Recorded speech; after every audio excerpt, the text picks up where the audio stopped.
Well, I have a little issue with my door. My door's broken. Watch this hinge. I'm on that hinge now. See that? See that give right there? I'm not supposed to do that. I'm supposed to stay right there and then pull the hinge open like that. And it's broken on the inside. So I'm gonna get under there and weld that up, patch it up.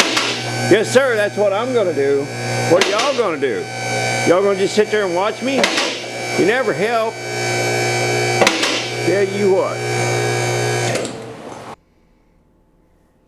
Okay, here you can see the sag in that door and how that's all broken up, the metal around that hinge. So I'm just gonna get busy and take care of that.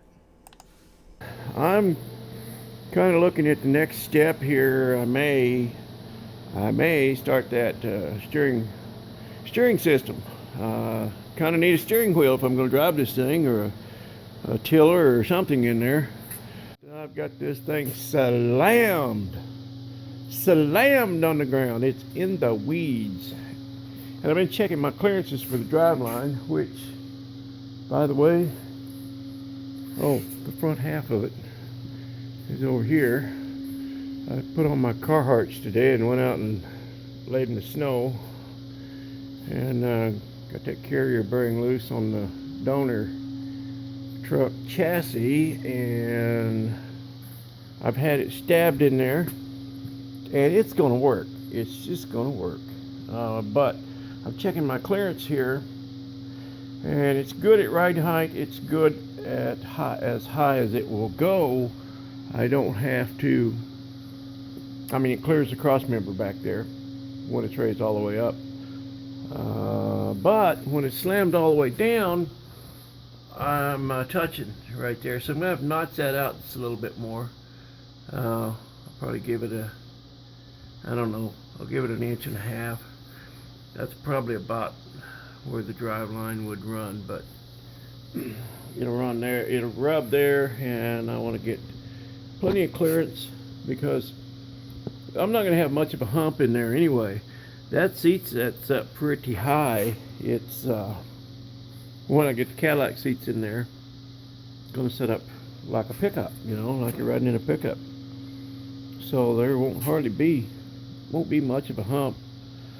When I was a kid, all the cars had a big hump that run down through the floorboard, and this won't be any worse than what those were. But I wouldn't care. I wouldn't care if the hump, I wouldn't care if I used it for an armrest. It'd be fine with me. Anyway, just kind of pecking away at it. I'm going to have to give it up. I've been out booking jobs like crazy, and old Victor, he's going to be here soon, so we're going to have to get on with it, but that's okay. That's what we do. A friend of mine gave that to me about 1.5 years ago. Well, he was moving.